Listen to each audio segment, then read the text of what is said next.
K സ്മാർട്ടിൽ ഒരു application file ചെയ്യുന്ന സമയത്ത് ലൈസൻസിയും അതുപോലെ തന്നെ ആ ഒരു ബിൽഡിങ്ങിൻ്റെ ഓണറും ഇവർ രണ്ടുപേരും കൂടിയാണ് ആപ്ലിക്കേഷൻ സബ്മിറ്റ് ചെയ്യേണ്ടത്. ലൈസൻസിൻ്റെ ഭാഗത്തുനിന്ന് വാലിഡേഷൻ പ്രൊസീജിയർ കഴിഞ്ഞാൽ പിന്നെ ക്ലയൻറ്റ് വാലിഡേറ്റ് ചെയ്യണം. അതായത് ലൈസൻസ് കൊടുത്ത എല്ലാ ഡീറ്റെയിൽസും കറക്റ്റ് ആണെന്നുള്ളത് അപ്ലിക്കൻ്റായ ഓണർ കൂടി ചെക്ക് ചെയ്ത് ഇതെല്ലാം വെരിഫൈ ചെയ്യണം. അപ്പോൾ ഇന്നത്തെ വീഡിയോയിൽ നമ്മൾ പറയുന്നത് എങ്ങനെയാണ് ഒരു ഓണർ ഈ ഒരു വാലിഡേഷൻ പ്രൊസീജിയർ ചെയ്യുക എന്നുള്ളതാണ്. ഇപ്പം ഞാനിനി പറയുന്ന ആ സ്റ്റെപ്പ് ക്ലയൻറ്റിന് വേണ്ടിയിട്ടുള്ളതാണ്, അതായത് ഓണർക്ക് വേണ്ടിയിട്ടുള്ളതാണ്. ഓണർ ലോഗിൻ ചെയ്തിട്ട് ചെയ്യേണ്ട പ്രൊസീജിയേഴ്സാണ് ഈ വീഡിയോയിൽ ഞാൻ എക്സ്പ്ലെയിൻ ചെയ്യുന്നത്. ആദ്യം തന്നെ കെ സ്മാർട്ടിൻ്റെ വെബ്സൈറ്റ് ഓപ്പൺ ചെയ്യുക. അതിൽ റൈറ്റ് സൈഡ് ടോപ്പിൽ ലോഗിൻ ഉണ്ട്. ലോഗിൻ ക്ലിക്ക് ചെയ്ത് സിറ്റിസൺ ലോഗിൻ ക്ലിക്ക് ചെയ്യുക. അതിനുശേഷം വരുന്ന വിൻഡോയിൽ ഫോൺ നമ്പർ അല്ലെങ്കിൽ ഇമെയിൽ അഡ്രസ്സ് വെച്ചിട്ട് നമുക്ക് ലോഗിൻ ചെയ്യാൻ പറ്റും. ഫോൺ നമ്പർ ടൈപ്പ് ചെയ്ത് കൊടുത്തതിന് ശേഷം സെൻഡ് OTP എന്ന ബട്ടണിൽ ക്ലിക്ക് ചെയ്യുക. OTP ഫോണിലേക്ക് വരും. ആ OTP ടൈപ്പ് ചെയ്ത് കൊടുത്തതിന് ശേഷം ലോഗിൻ എന്ന് ക്ലിക്ക് ചെയ്യുക. ലോഗിൻ ചെയ്ത് കഴിഞ്ഞാൽ മൈ ആപ്ലിക്കേഷനിൽ നമ്മൾ ആ ബിൽഡിംഗ് പെർമിഷൻ എടുക്കാനുള്ള ആപ്ലിക്കേഷൻ വന്ന് കിടക്കുന്നത് കാണാം. അതിൽ താഴെ ഒരു എഡിറ്റ് ഓപ്ഷൻ ഉണ്ട്.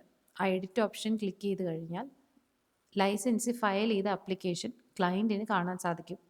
അതിൽ ഒരു 10 സ്റ്റെപ്പുകളാണുള്ളത്. ലൈസൻസിൻ്റെ ലോഗിനിൽ കാണുന്ന അതേപോലെ തന്നെയാണ് ഓണറുടെ ലോഗിനിലും കാണാൻ പറ്റുക.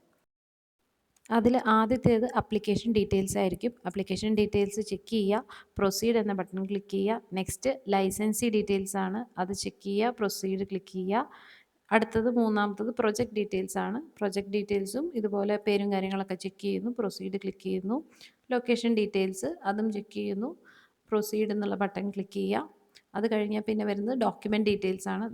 ലൈസൻസി അപ്ലോഡ് ചെയ്ത് കൊടുത്ത എല്ലാ ഡോക്യുമെൻറ്റ്സും അതിൽ കാണിക്കും. മുകളിൽ നമുക്ക് കാണാം ഡീഡ്, പൊസഷൻ, അതുപോലെ തന്നെ ലാൻഡ് ടാക്സ്. അതെല്ലാം ഓരോന്നും ചെക്ക് ചെയ്യുക. അതിലത്തെ ഡാറ്റാസ് കറക്റ്റ് അല്ലേ എന്നുള്ളത് ചെക്ക് ചെയ്തിട്ട് പ്രൊസീഡ് എന്ന ബട്ടൺ ക്ലിക്ക് ചെയ്യുക. അത് കഴിയുമ്പം നമ്മുടെ പ്രൊജക്റ്റിൻ്റെ അതായത് ഡ്രോയിങ് ഡീറ്റെയിൽസ് ആണ് വരുന്നത്. അതായത് നമ്മൾ ക്ലയൻറ്റിന് വേണ്ടിയിട്ട് ലൈസൻസ് പ്രിപ്പയർ ചെയ്ത ഡോക്യുമെൻറ്റ്സ് ഉണ്ട്, അതെല്ലാം നമുക്ക് ചെക്ക് ചെയ്യാൻ പറ്റും. വീണ്ടും അത് ചെക്ക് ചെയ്തതിന് ശേഷം പ്രൊസീഡ് എന്നുള്ള ബട്ടൺ ക്ലിക്ക് ചെയ്യുക. ഡ്രോയിങ് ഡീറ്റെയിൽസ് കഴിഞ്ഞാൽ ബിൽഡിംഗ് റൂൾ ഡീറ്റെയിൽസ് എല്ലാം കാണും. അതെല്ലാം ചെക്ക് ചെയ്തതിന് ശേഷം ആപ്ലിക്കേഷൻ സമ്മറി കാണാം. ആപ്ലിക്കേഷൻ സമ്മറിയിൽ നമുക്ക് പ്രിൻ്റ് ചെയ്ത് വരുന്ന പെർമിറ്റിൻ്റെ കോപ്പിയും അതുപോലെ തന്നെ എങ്ങനെയാണ് എന്നുള്ളതെല്ലാം അതിൽ കാണാം. അതെല്ലാം ചെക്ക് ചെയ്ത് പ്രൊസീഡ് എന്ന് ക്ലിക്ക് ചെയ്യുക. അതിനുശേഷം ഒരു ഡിക്ലറേഷനാണ്. ആ ഡിക്ലറേഷൻ വായിച്ച് ഐ എഗ്രി എന്നുള്ളത് ക്ലിക്ക് ചെയ്ത് പ്രൊസീഡ് എന്നുള്ള ബട്ടൺ ക്ലിക്ക് ചെയ്ത് കൊടുക്കുക. ഇനി നെക്സ്റ്റ് സ്റ്റെപ്പിലാണ് വാലിഡേറ്റ് ചെയ്യേണ്ടത്. അതായത് മുകളിൽ പറഞ്ഞ കാര്യങ്ങളെല്ലാം ശരിയാണെങ്കിൽ OTP വെച്ച് വെരിഫിക്കേഷൻ ചെയ്യാവുന്നതാണ്. ഇനി അതല്ലെങ്കിൽ നമ്മൾ റിട്ടേൺ എന്ന റൈറ്റ് സൈഡ് ബോട്ടത്തിൽ കാണുന്ന റിട്ടേൺ എന്നുള്ള ബട്ടണാണ് ക്ലിക്ക് ചെയ്യേണ്ടത്. അപ്പം ഇതിൽ കാണാം ലൈസൻസി വാലിഡേറ്റഡ് ആണ്, ക്ലയൻറ്റിൻ്റെ ഭാഗത്ത് നിന്ന് യെറ്റ് ടു ബി വെരിഫൈഡ് എന്ന് കാണാം. അപ്പോൾ ക്ലയൻറ്റ് ആ OTP വെരിഫിക്കേഷനാണ് തൊട്ട് താഴെ ചെയ്യേണ്ടത്. മൊബൈൽ നമ്പറിലേക്ക് OTP വരും, അത് എൻ്റർ ചെയ്ത് കൊടുക്കുക. എന്നിട്ട് എല്ലാം കറക്റ്റ് ആണെങ്കിൽ മാത്രം ഗോ എന്ന ബട്ടൺ ക്ലിക്ക് ചെയ്യാം. അത് ക്ലിക്ക് ചെയ്യുമ്പോൾ ഒരു അലേർട്ട് വരും, വാലിഡേറ്റ് ചെയ്ത് ഇനി എഡിറ്റ് ചെയ്യാൻ പറ്റില്ല, പ്രൊസീഡ് ചെയ്യാമോ എന്ന് ചോദിച്ചിട്ട് യെസ് എന്നുള്ളത് ക്ലിക്ക് ചെയ്ത് കൊടുക്കാം. ഇപ്പം ക്ലയൻറ്റിൻ്റെ ഭാഗത്തു നിന്നുള്ള വാലിഡേഷൻ പ്രൊസീജിയർ കംപ്ലീറ്റ് ആയി. എന്നിട്ടുള്ളത് പ്രൊസീഡ് എന്നുള്ള ബട്ടൺ ക്ലിക്ക് ചെയ്ത് കൊടുക്കാം. ഇനി അടുത്ത സ്റ്റെപ്പ് പേയ്മെൻറ്റ് ഓപ്ഷനാണ്. ക്ലയൻറ്റ് തന്നെ നേരിട്ട് പേയ്മെൻറ്റ് ചെയ്യാൻ പറ്റും. ബിൽട്ടപ്പ് ഏരിയയ്ക്ക് ബേസ് ചെയ്തിട്ട് ഒരു പെർമിറ്റ് ഫീസ് വന്നിട്ടുണ്ടാവും. അതുപോലെ തന്നെ ഒരു ആപ്ലിക്കേഷൻ ഫീസായിട്ട് ഒരു 500 റുപ്പീസും ഉണ്ട്. ഇത് രണ്ടും ആഡ് ചെയ്തിട്ടുള്ള തുകയാണ് ക്ലയൻറ്റ് പേ ചെയ്യേണ്ടത്. ക്ലയൻറ്റിന് ഡയറക്റ്റ് പേ ചെയ്യാം. ഇനി ക്ലയൻറ്റ് പേ ചെയ്തിട്ടില്ലെങ്കിൽ ഇത് നേരെ ലൈസൻസിൻ്റെ ലോഗിനിലും പേയ്മെൻറ്റിനുള്ള ഓപ്ഷൻ ലഭിക്കുന്നതായിരിക്കും. അപ്പോൾ ലൈസൻസിക്ക് വേണമെങ്കിൽ പേയ്മെൻറ്റ് ചെയ്യാം. വാലിഡേഷൻ പ്രൊസീജിയർ കഴിഞ്ഞാൽ ഇത് ചെയ്യാൻ പറ്റും. ക്ലിക്ക് ചെയ്ത് ഏത് ഗേറ്റ് വേ ആണെന്ന് സെലക്ട് ചെയ്തതിന് ശേഷം credit card, debit card, UPI, net banking ഏത് ഓപ്ഷൻ വെച്ച് വേണമെങ്കിൽ നമുക്ക് പേയ്മെൻറ്റ് ചെയ്യാൻ പറ്റും.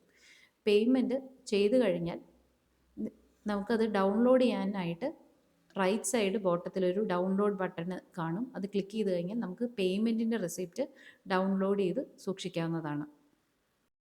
ഇത്രയാണ് ക്ലയൻറ്റിൻ്റെ ഭാഗത്തുനിന്ന് ചെയ്യേണ്ട പ്രൊസീജിയർ. ഇനി എഞ്ചിനീയറുടെ ഭാഗത്തുനിന്ന് ലൈസൻസിയാണ് ബാക്കി പ്രൊസീജിയേഴ്സ്. അതായത് സബ്മിഷൻ ചെയ്യേണ്ടത് ലൈസൻസിയാണ്.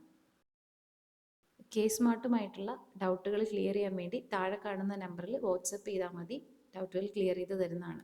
പെർമിറ്റ് എടുക്കാനാണെങ്കിലും താഴെ കാണുന്ന നമ്പറിൽ കോൺടാക്റ്റ് ചെയ്യാൻ പറ്റും. ഇതുപോലൊരു ഇൻഫോർമേറ്റീവ് വീഡിയോയുമായിട്ട് നെക്സ്റ്റ് വീഡിയോയിൽ കാണാം. Thank you.